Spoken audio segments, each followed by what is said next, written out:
The Ecological Succession is a new event that we'll find at the Oasis in Koresh, and this is the new kind of world-style event where previously, you do mass player stuff where you'd be doing waves of mobs or filling up a bar or something along those lines, and instead now they've moved towards more like solo player-based content, so we'll see how that works out overall for the player base, but I'm going to run through what this system involves and how you kind of approach doing it. So first of all, unlocking this system, as you go through the campaign, eventually you will gain access to the Oasis. You should see a new quest pop up that kind of looks like a main campaign quest. It's kind of like the shield, and you're just going to go through that quest line, and the Oasis will have its own mini campaign to be doing every once in a while. I say every once in a while because it does feel fairly random with how it pops up. Sometimes it feels like it's weekly from when you last did it, and sometimes it kind of shows up a couple of days after reset, so I'm not really sure on the complete timing of this. But you can keep track of when there is a new quest available by checking your quest journal, as you'll see the Ecological Succession there now, and it'll either say if you've got a new quest available, or if not, it'll say return to the Oasis later this week. In terms of what the main campaign involves, it's basically trying to rebuild the ecosystem in Koresh. So you'll be going out and bringing in wildlife from other places, for example from Azeroth you'll get some bees, or you'll be trying to revive lost kind of wildlife that's from Koresh, things like that, but you'll also be bringing in experts from all around the zones that we've kind of ran into before, and you'll be bringing them over to try and help with this as well. The quests themselves feel fairly repetitive, especially the first chain. It gives you a real taste of what to expect. It does feel extremely repetitive, but the downside is there's not really a big payoff for it feeling repetitive. Normally something like this would give you like a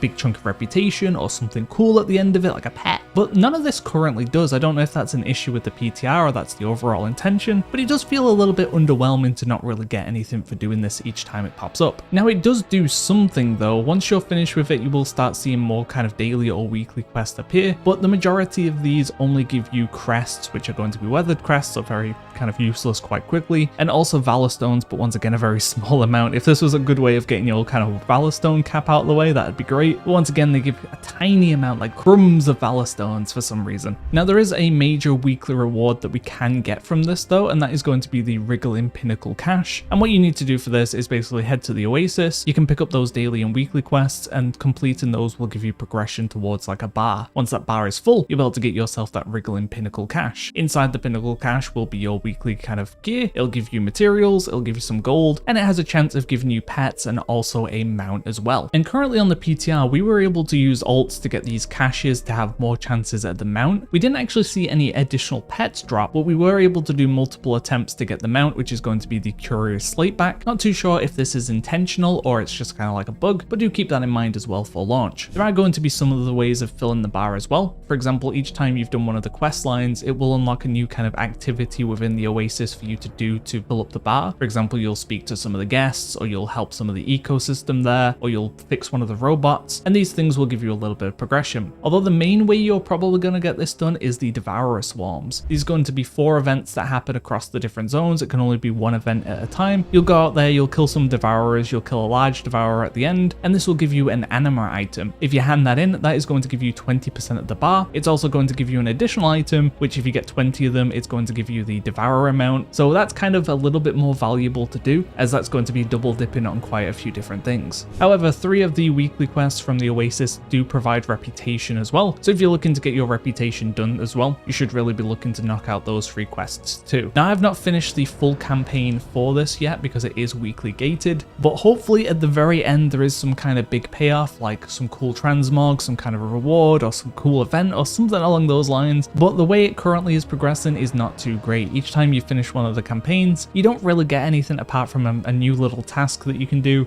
They'll give you a little bit of Valor Stones and a little bit of crests, but there's no major payoff, so hopefully there is definitely something cool at the end. Overall, a kind of whatever event. I think most people are just going to go get their Wriggling Cache for the week and call it a day. But hopefully this look at the Ecological Succession was interesting. Look out for more videos coming soon.